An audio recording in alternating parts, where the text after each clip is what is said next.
Welcome back to another episode of Founders Fortune. This is YC, and today we brought you guys a very special guest. I'm very honored to present Coachlittlejoe. Thank you. No, I'm really happy to be here. And, it's always fun to be on, these types of podcasts where it's like, we get to discuss things in regards to like, business and marketing and all the different avenues that, we're involved in. When I seen your profile, like I myself was very astounded because I was like, you know what? There's nothing little about this guy. He's jacked, you know what I mean? So I love the branding behind, what you're doing. So tell us a little bit about that. How'd you even get the name Coachlittlejoe? Honestly, it goes back to like when I was a kid, because I'm like the second youngest of six kids, and my older brothers like literally nicknamed me Little Joe as a kid.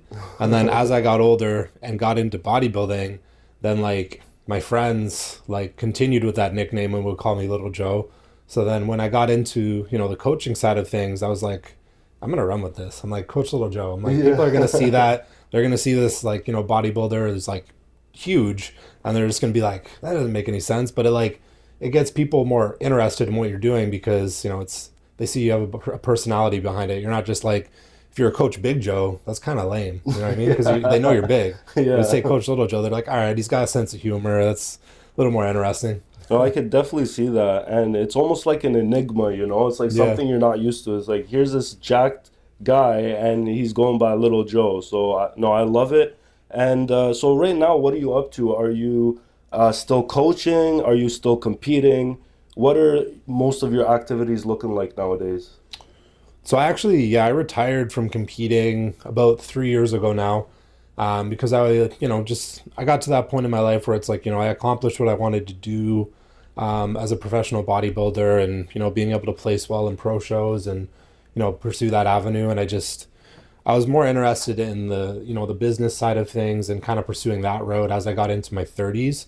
And I'm 34 now. So right now I'd say, my main focuses are, the one-on-one coaching business that I've created, which is my coaching app, Apex Gains.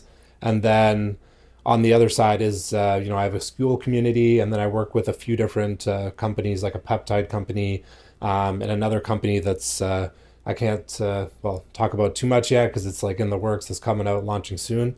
But those companies, I definitely help a lot with like the social media marketing and really getting their brand awareness out there through my own my own social media and my own losing a word for it, but it's my presence, I guess you could say, because people trust my knowledge on these things when it comes to like peptides and anything like fitness and health related. So it's very good for me to partner with companies like this that I want to back them and I see the vision and everything, and it helps me expand into, other avenues as well. If I'm going to put a title to it, I'd say it's probably your brand, and then also like either you're consulting with them or you're providing like a mentorship program of some sort.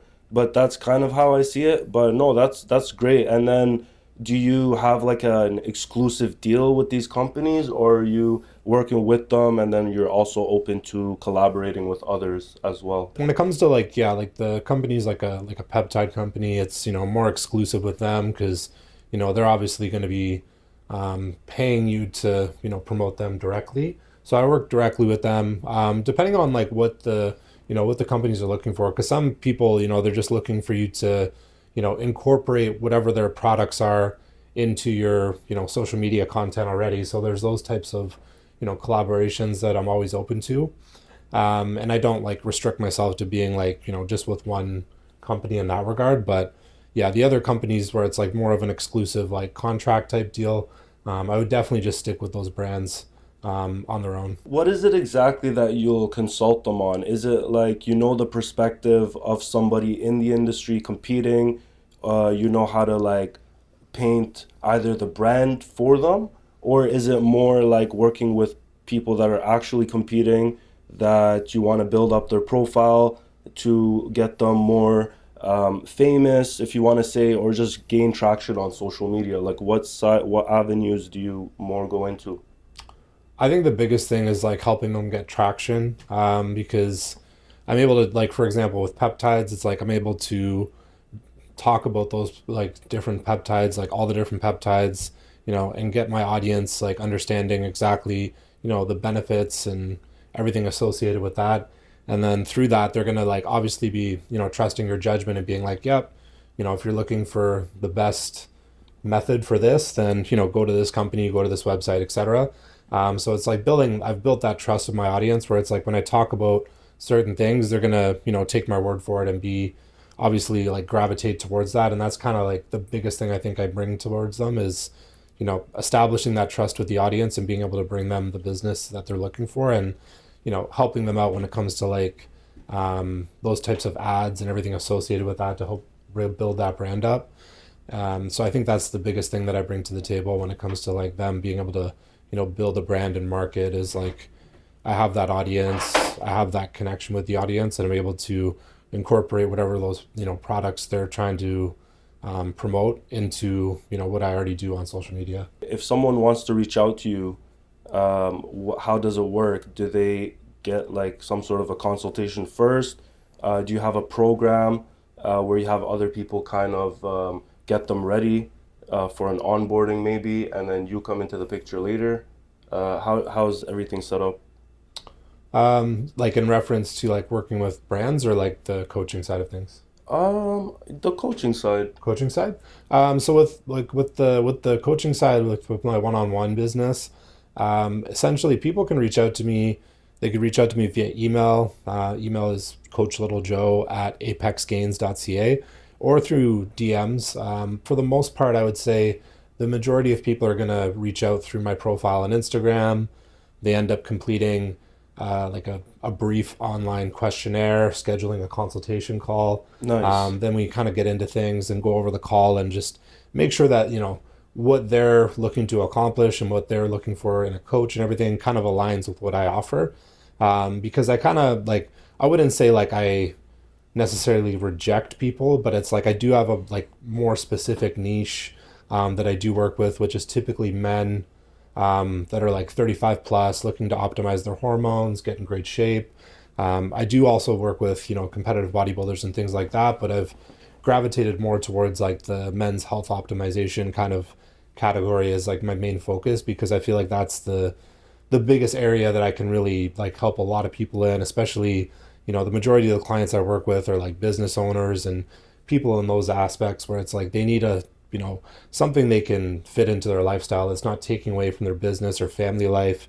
It's just a positive addition to that that's only going to enhance the rest of their life. What time do you usually consult these people? Because like you said, they're all business owners, and their schedule must be all over the place. So how do you manage to fit everyone into your schedule as well and still balance everything else that you do in your daily life? It's tough, but like honestly, I really learned a lot about, being able to stick to a schedule and scheduling in advance and that discipline and consistency and everything from like being a competitive bodybuilder. Okay. So for me, it's like I was able to take what I learned in bodybuilding and start to translate that into like other areas of my life, like with business and everything. And I find like having that where it's like, okay, these are the times, that I always have open for, scheduling calls, things like that. There's a section of the day where it's like, okay, this is all me working on programs for clients. There's a section of the day where it's like, might be doing a podcast, might record social media content, might be working on, new networking opportunities, whatever it is. Like for me, it's always just a matter of like, I schedule it in. And then I find that people that you work with, when you're like, okay, these are the times I have available, I don't like kind of budge on that, because I find like there's more respect for you there. Okay. In regards to like, they're like, okay, he's like obviously very professional, very busy, but it's like, I make the time for my clients to ensure that like, when they need to do those consultations or we need to do calls, it's like, I'm going to fit it in, of course. But there's like select time frames that I set for that. And I find a lot of business owners that I work with, I find like they either want to do a call like at the very beginning of the business day or at the very end of the business day. Okay. So that's what I find. I find like during the day, most of them are like, they're busy doing their thing. So it's like, either like in the morning, probably like 9 a.m. type thing, or around closer to like 5 p.m. is usually when I have those types of calls. Okay, nice. Big shout out to today's sponsor, Techmark. Forget printing stacks of business cards from now on. From sleek PVC to gold metallic cards, they're clean, simple, and very powerful. This is something I highly recommend, and if you want one for yourself, make sure to click the link to get a discounted price right through Founder's Fortune. Yeah. I mean, you kind of nailed it because personally, like self-employed, those are the times that I do hit the gym. Yeah. It's either super early or like closer to when I'm having dinner and then wrapping my day up. Yeah. So that sounds very right. And this kind of a good segue into the bodybuilding side of things because I really wanted to talk to you about that. Like, how did you get into the sport? Is it something you've always been interested in? Or is it something that you got inspired by somebody else? Maybe you got inspired by someone famous? Like, tell us, how'd you get into it? Yeah, I don't know if it's an interesting story, but like when I was younger, one of my older brothers, he's 10 years older than me. Like I'm second youngest of six kids. And he was actually into bodybuilding when I was a kid. Like he didn't go as into it as I did because I'm the type of person where it's like I don't know how to, half-ass things or like do something like, half-heartedly. I'm like either going all in or I'm not doing it. You know what I Okay. mean? So like for Okay. me, getting into bodybuilding was like inspired by him because when I was 18, I still remember this. I had like just got into working out a bit in high school for playing sports. Like I played hockey, I played field lacrosse, I did competitive swimming, I did all these things, and I just wanted to be, better at those things at first. And I worked out, and I was like, I started to see like, I was developing physique, so I was just like, okay, like, this is kind of cool. I kind of like the way like things were looking. I just obviously had some decent genetics for muscle building. And then when I was 18, I saw him do, I think it was his second show. And I remember just like being in the audience and watching that. And I was like, I want to do that. Like, it was just like one of those moments where you see something and you're like, that's what I want to do. And then Okay. like, so it's like literally from that day forward, I was like, I'm going to take 2 years, like train as hard as I can, learn as much as I can, work my ass off so that way I can compete when I'm 20. So I literally, pursued it like that. I literally like went to work, tried to put on as much muscle as I could, get in the best shape I could. And then when I was 20, I did my first show. But the one thing that was involved in this was like when I was just turning 20, I was still living at home with my parents. And my mom was very much against the whole competitive bodybuilding thing. Okay. So what I had to do was just like, okay, I'm just getting into college. Like I'm working some like, grocery store job, like, taking the bus everywhere. And like, she's like, okay, she's like, if you want to do this bodybuilding thing and competing, she's like, you got to move out. So I was like, okay, I'm going to move out.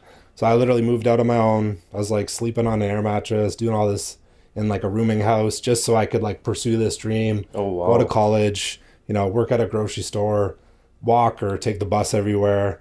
So for me, it was like, I obviously it was like, okay, I really want to do this. And then I was just determined to kind of prove to my parents that I could make a career out of like, this pursuit, and Okay. it definitely took some time to get to that point where it's like, okay, you made it to a professional level and then you're able to build a business around this, etc. But it was cool to be able to, just like relentlessly pursue it and to show that, and it all started from, seeing that first bodybuilding show where my brother competed and that kind of just sparked it right away. Well, that's the traditional hustlers and grit story, like you go through it, you Yeah. want to pursue your passion over like what the circumstances are, Yep. and then you end up going down a very long journey, and the champions come out of it, That's true. winners. So that's an amazing story, Thank and you. it's not boring to be honest. Very interested all the way through. Thank you.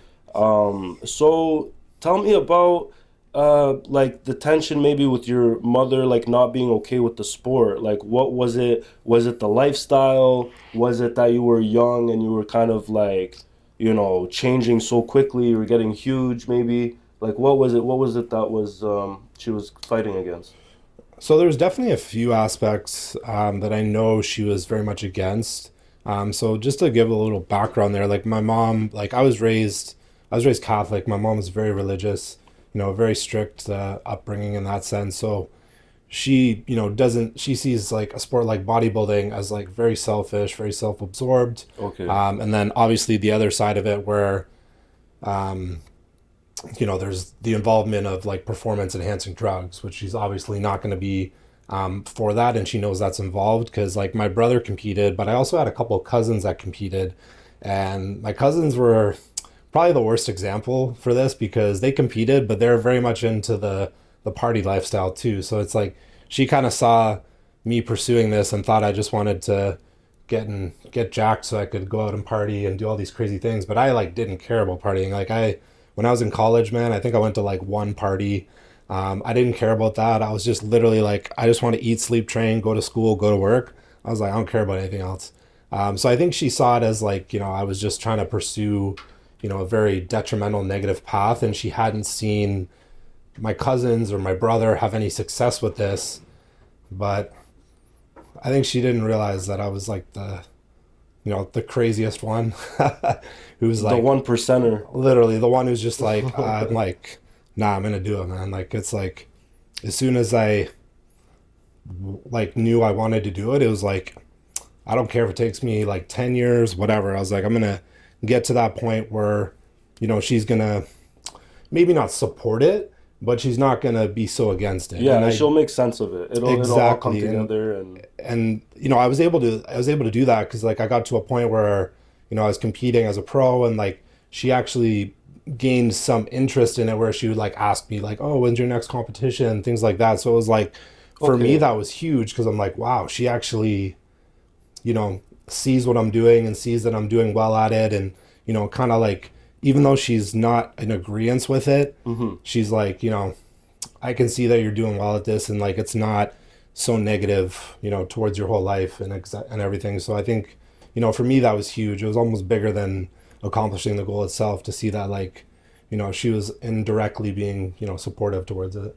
And in a way, I can almost relate to you because before I got into like building systems and digital marketing, I was super into being an audio engineer and a producer, and I actually got very far into it. And it was kind of the same idea, honestly, because I was also in school for computer science. Yeah. And at the time, especially very early on, it didn't make sense to my family, it didn't make sense to my parents.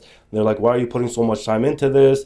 So I actually had to get to a point where during the days when I did all my like studio work, they thought I was at school. Yeah. And then I'd go home and then I'd spend the night doing school. Yeah. And I lived like that for like about a year and a half.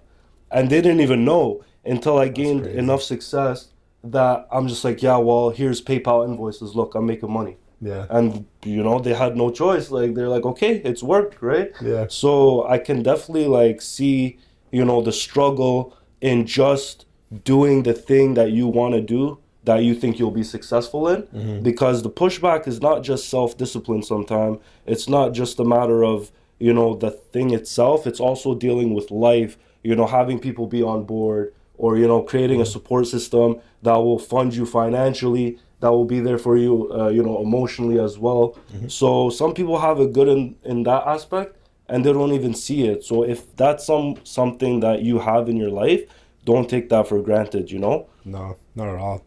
It's crazy. Like, I think that's huge when you talk about the support system because I think that's huge. I think like you can obviously be motivated when people don't believe in you, but it's like when you have people that believe in you and they know what you can do, they know what you can accomplish, they've seen you, like grinding, putting the work in, the discipline, etc. Whether that's a partner, friends, business partners, whatever.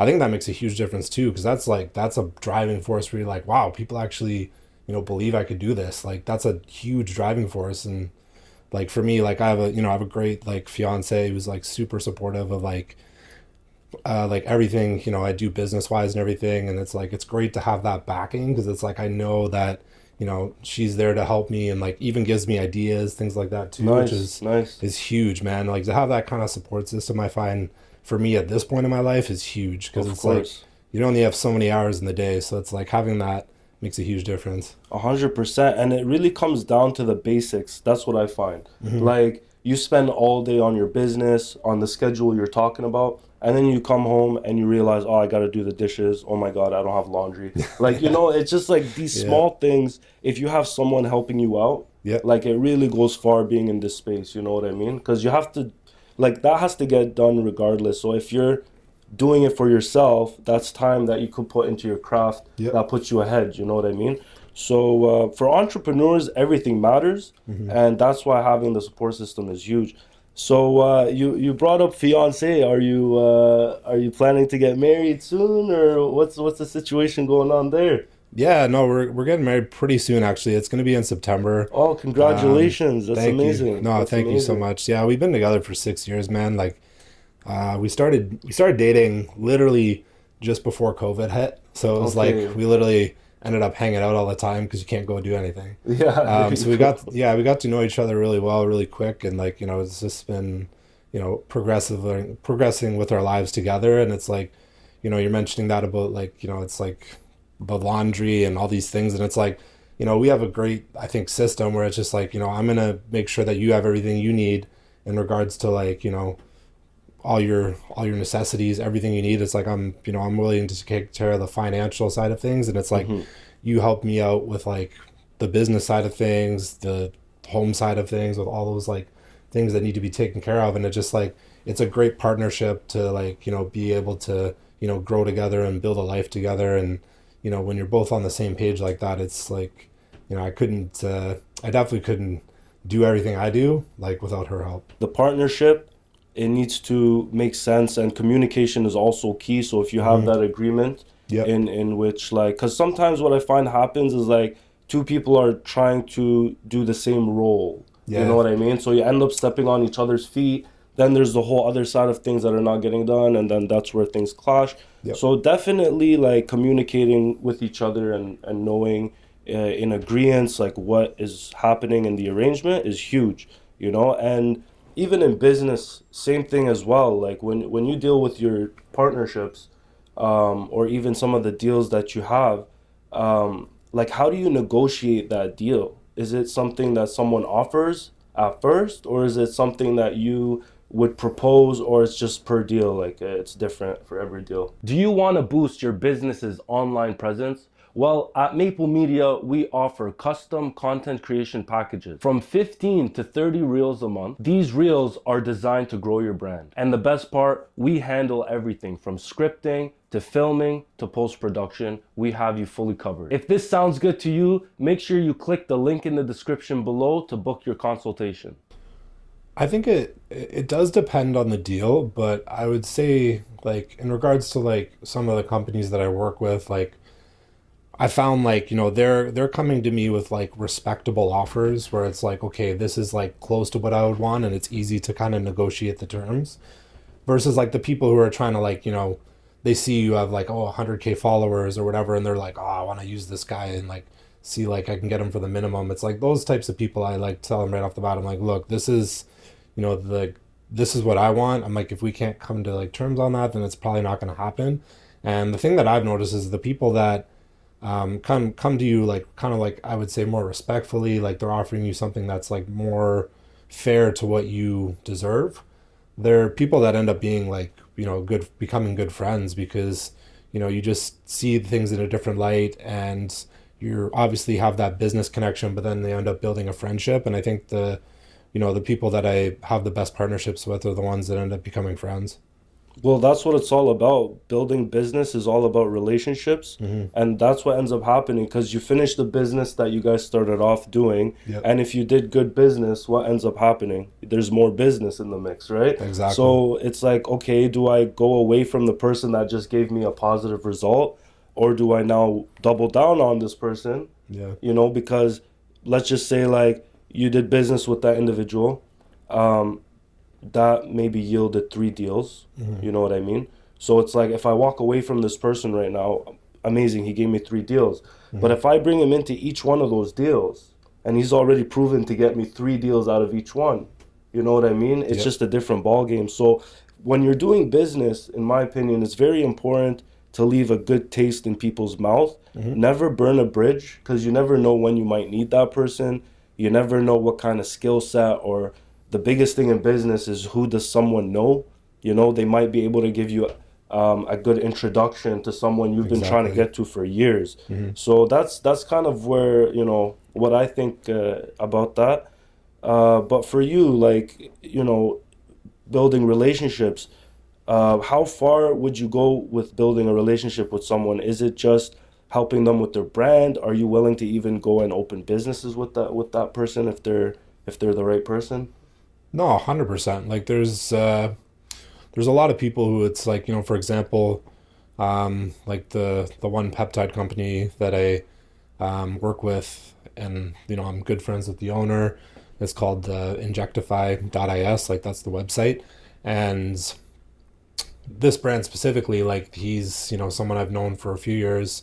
We've obviously become good friends because of like that good like business relationship, and I've always tried to, like you said, where it's like you have connections to certain things, and it's like whether he wants to be at like a fitness expo or things like that, it's like I have those connections, I can hook him up with that, and it's like I'm not asking for anything in return. I just want to see him succeed, and then he starts to open another business, and then he wants me involved with that and everything else, and it's just like a good like ongoing relationship in that regard. Where it's like I'm not here to just be like, okay, I want to, it's like sure you want to make money, whatever that is, but like I think the biggest thing is like focusing on those relationships and focusing on progressing in those areas, over just like the dollar amounts. You know what I mean? Because it's like if you're focused on helping that business grow and being a part of that and seeing the success come to it, it's like yeah, the money comes. You know what I mean? So it's like that's the way I see it. And I have other friends that I've done business with, even clients where it's like I've coached them, and then you become friends, and then they want to start a business with you, like that's like totally you know maybe off brand for them, but they're like, oh, it's like fitness related. They're like, you'd be a great guy to consult for this, and it's like, yeah, of course.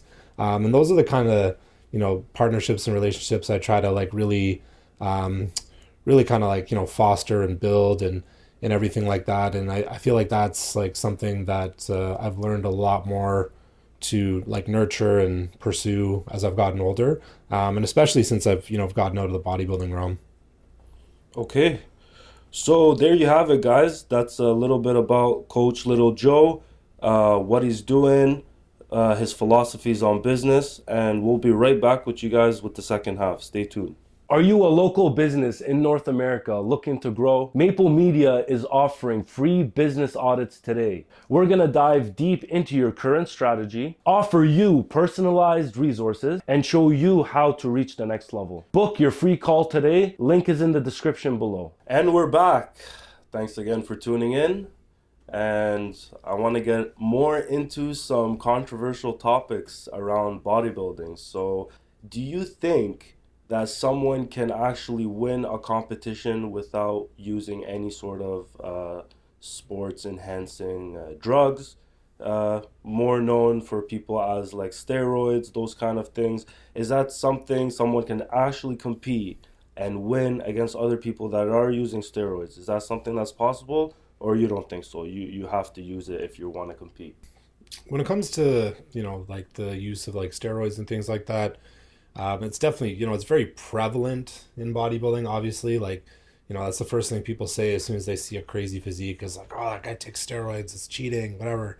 But in bodybuilding, like the biggest thing that I would say is like you can definitely achieve a great physique naturally, but it's going to be dependent on, genetics, I think. Because like a lot of guys don't have that like high level of genetics, like I'll probably say some names people actually will recognize, like Ronnie Coleman or, Phil Heath, or like some of these guys that are like high level bodybuilders with amazing genetics, you know what I mean? Where they started competing naturally and even became professionals, basically natural, especially Ronnie Coleman.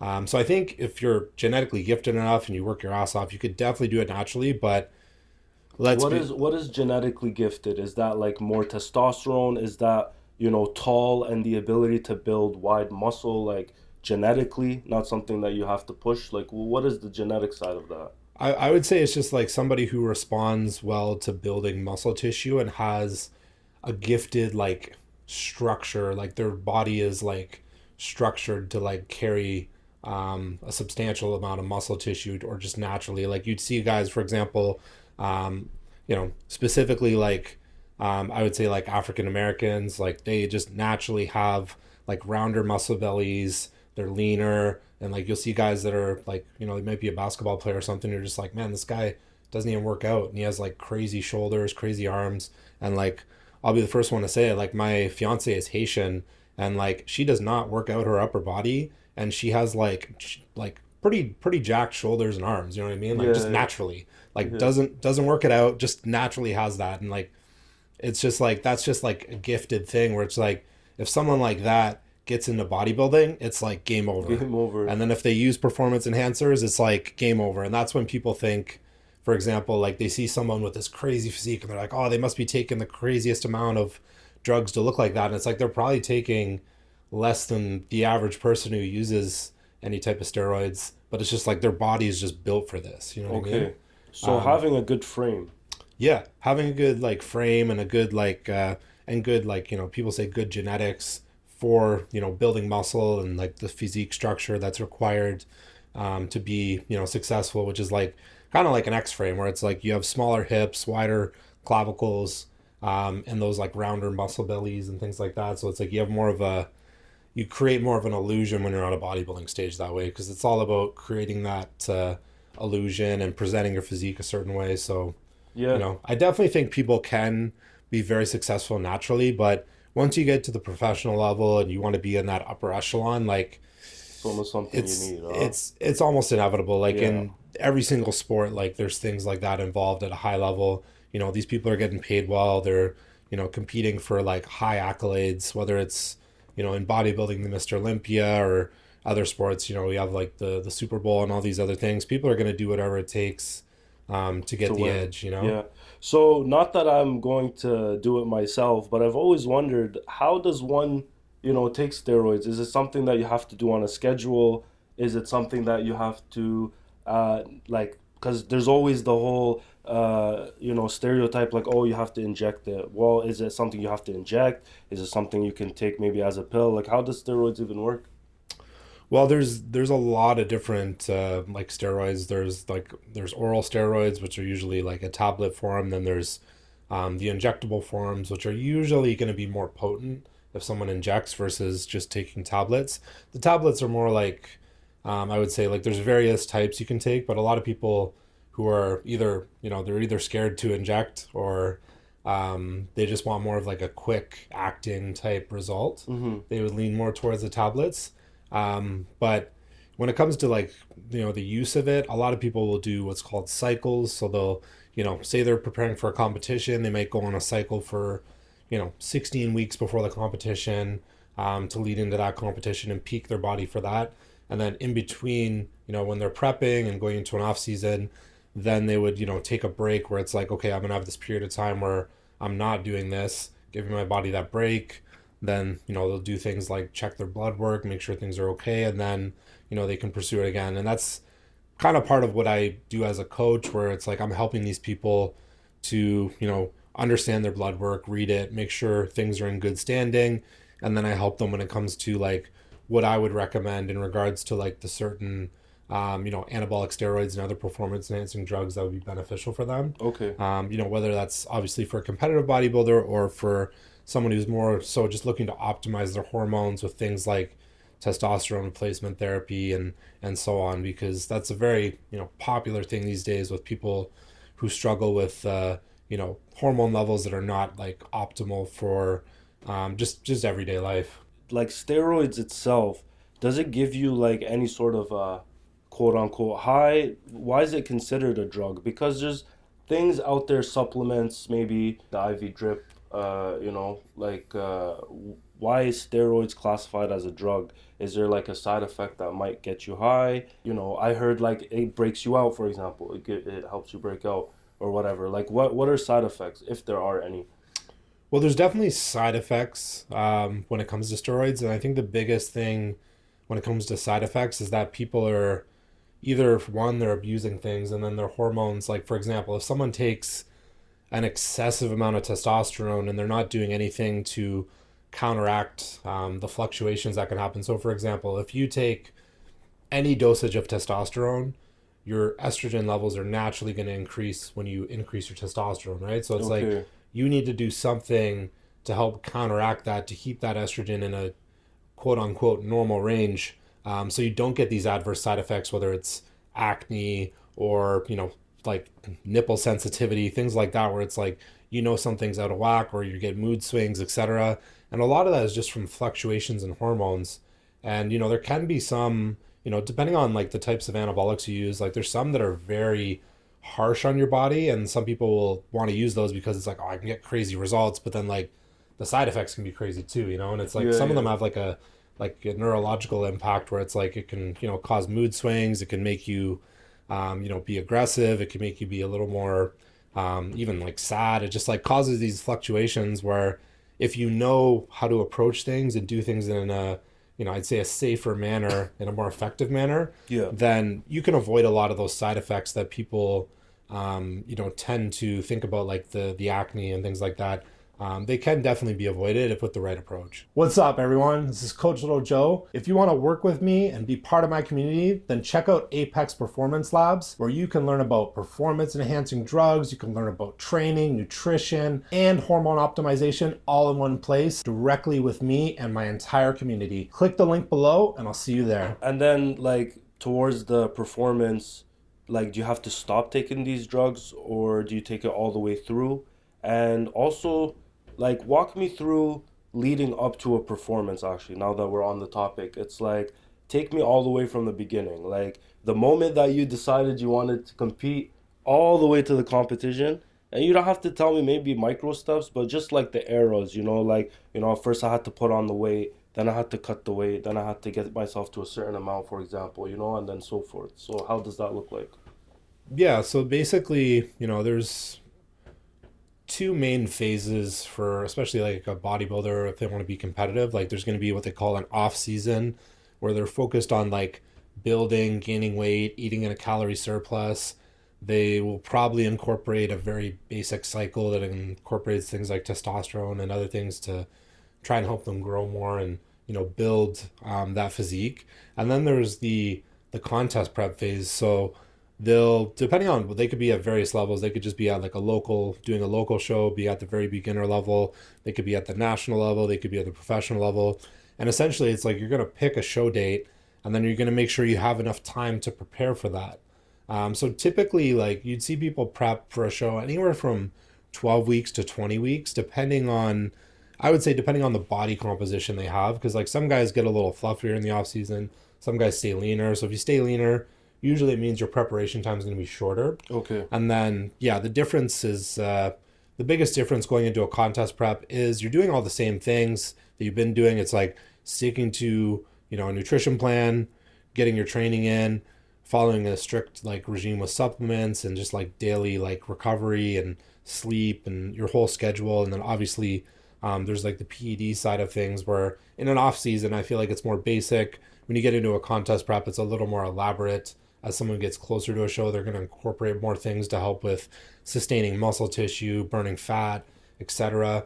And then the calories are just going to be, you're eating less than you would in off season because you're really trying to like strip off that fat, and then you're really just focused on like perfecting how things look and just like bringing like as much of a perfect physique as you can to the stage and peaking your body for basically like being on stage for like a max of like you're up there for maybe like 30 minutes on the day of the competition. So it's kind of similar to when people train for the Olympics and they're a sprinter and they're like literally training 4 years to get and do that race, and they're like they have like what 10 seconds or something like for that race, and it's like Literally. there's like no room for error. Bodybuilding's kind of like that with peaking for a competition because like there's not a lot of room for error. It's very hard to peak the body when you factor in stress and everything else to like look this certain way on that one day. Yeah. So that's something that's like very challenging, and a lot of guys like, and men and women, like everybody that's in the sport would understand that like, there's not every time you compete do you end up like getting that like ideal, end result in regards to like, okay, I looked my best on that day. Sometimes you're too stressed and then you end up looking better the day after or the day before, and it's like, Oh my God. it sucks, but like that's the best reference I can give is like it's literally like training for the Olympics where you put all this work in year round and then you literally have minutes, not even an hour, where it's like you want to look the best you possibly can and showcase that. Okay. Yeah. I heard there's like weird, not weird, well, weird for me, not weird for maybe you, but I heard like, for example, eat a lot of chocolate. There's like a 48 hour, so eat a lot of chocolate right before you go on stage because the sugar pumps a lot of blood into your muscles. That's something I've heard. Another one I've heard is like, so they dehydrate themselves for like 2 days, like leading up to the competition. They don't really drink water because it like helps make them look more cut. Is that something? So those two things aren't completely false, but some of them are a little like I guess you could say dated in Okay. regards to like what people do. So the dehydration thing, like when I first started competing and I was 20, like people like did do crazy things to dehydrate before shows. Okay. But as time went on, people, it's like any industry, like things progress and people learn more and like understand more. And it's like it came to the like obviously to the point now where it's like people realize like you want to like drink a little bit less water, but you still want to be drinking water. It's not like when I started it was like, okay, don't drink water 24 hours before Yeah. the show and then you're trying to shovel in all this food. Well, the biggest thing with that is like when you're not drinking water and you're trying to eat all these carbohydrates or whatever you're eating, it's like your body doesn't you absorb it the same, right? Because you need water in order to like digest food properly, etc. So it's literally just like sitting in your stomach, and you see these guys on the day of the show, they're like super bloated because they're so dehydrated and they're eating all these carbs, whether it's chocolate or donuts or all these crazy things. Um, that kind of thing, like I tended to avoid more of the sugary stuff. Sometimes I would incorporate maybe a chocolate bar or something before when I was like it's what they call the pump up before you go on stage, where you're just trying to get like a pump. I'm sure you know what that Yeah. feeling when it's like the Yeah. muscles get tighter. It's like Yeah. you kind of want to do that just before you go on stage to like have the best possible look and feel when you go out there. But you could totally go without it and just like stick to eating like your basic carb sources that you're eating the whole time you're preparing. But the sugary carb sources are usually just like that extra little boost of Hmm. energy and everything to help you go out there because you're pretty depleted like from all the preparation to get there. I'm sure there's a supplement that will give you that effect but won't leave you dehydrated nowadays. So, Oh, of course. Yeah, yeah, yeah, yeah. I see where you're going with that. But in regards to competing now, um, just because I didn't actually check for myself, did you ever win a competition? What's the furthest you got in a competition? So in the amateurs, like when I started when I was 20, and then I won my first show as an amateur, which is like they call it like a regional level Yeah. competition. And then back at that time they had like regionals, provincials, and then nationals. So it's like I was 20, I'd won the first show. I was like, wow, this is crazy. I'm like 20 years old.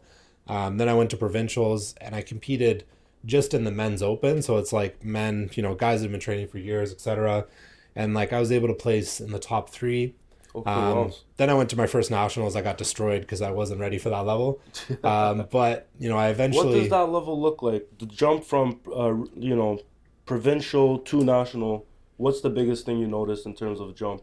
it's just a different level of physique where it's like these guys are, they're bigger.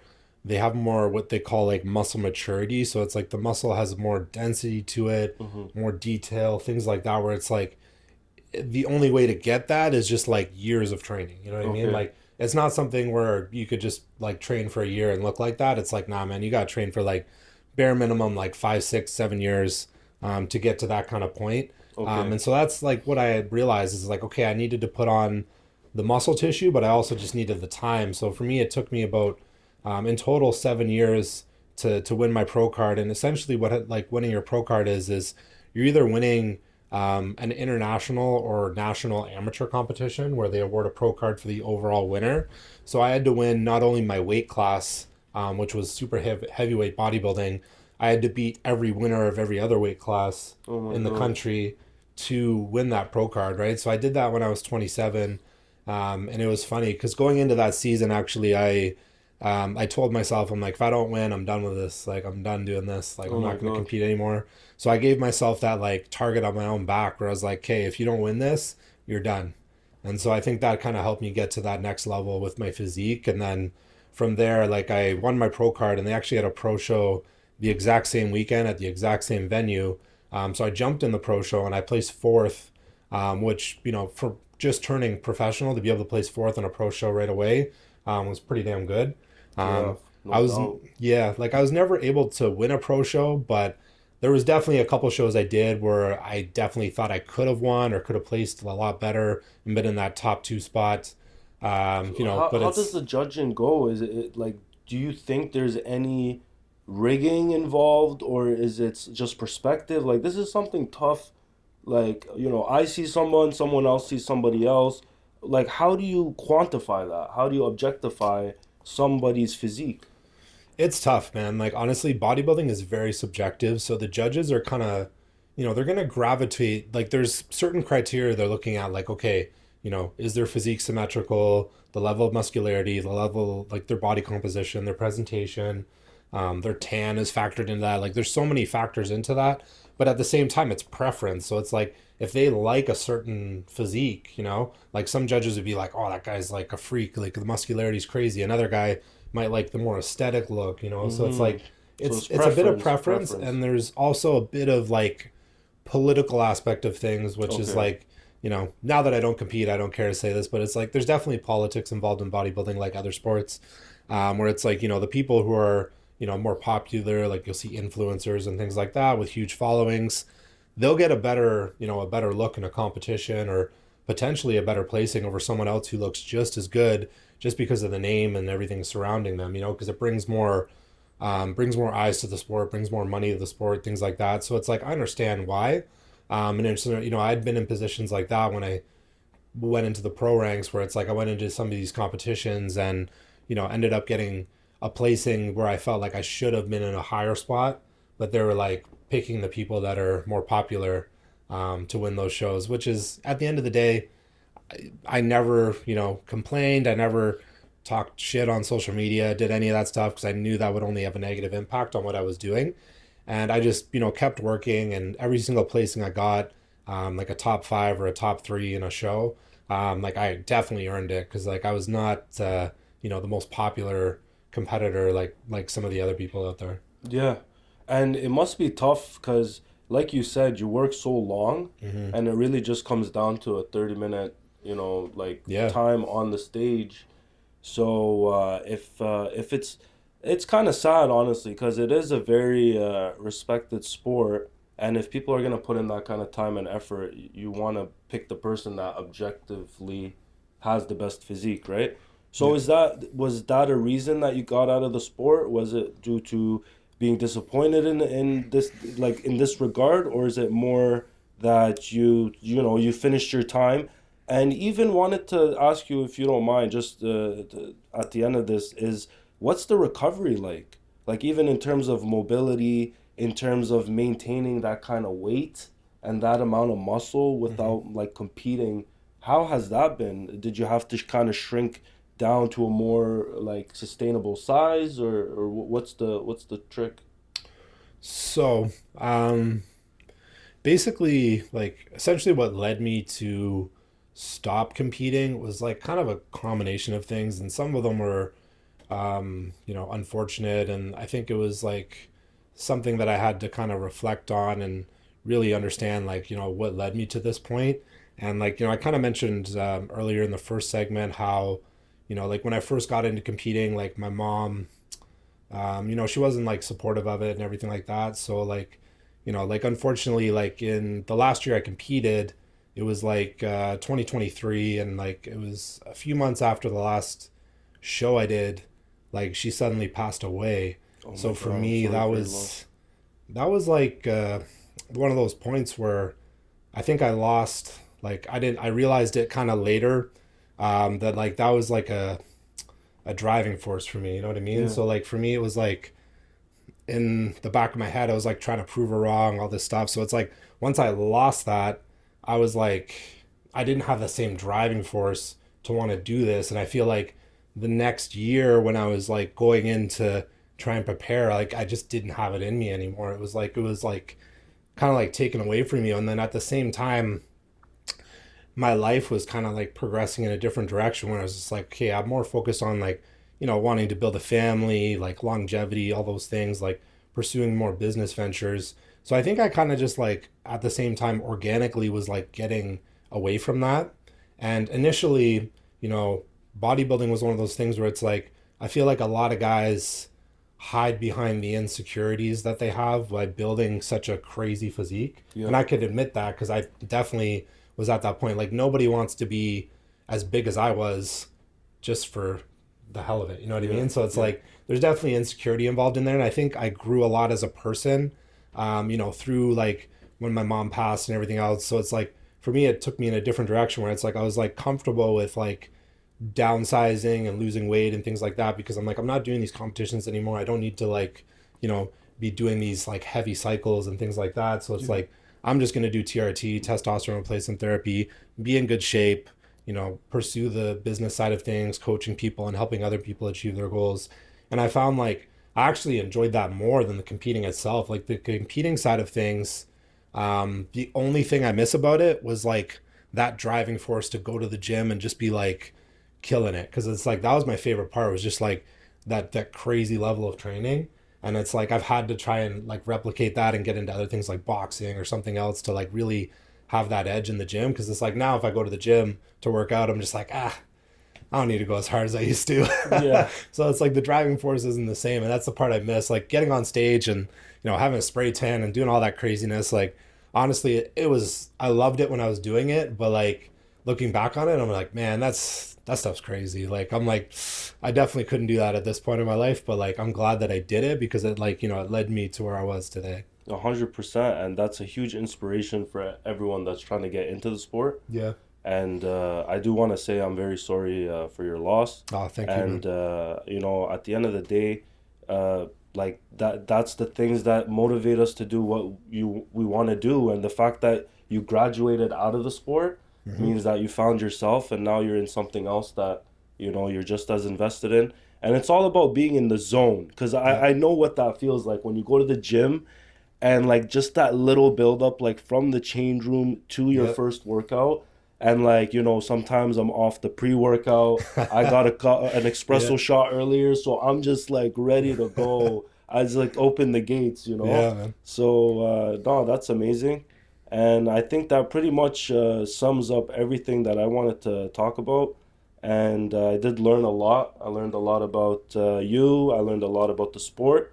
And I do very much appreciate you coming out. No, of course. Like, and, again, I'm really glad that I was able to come on today.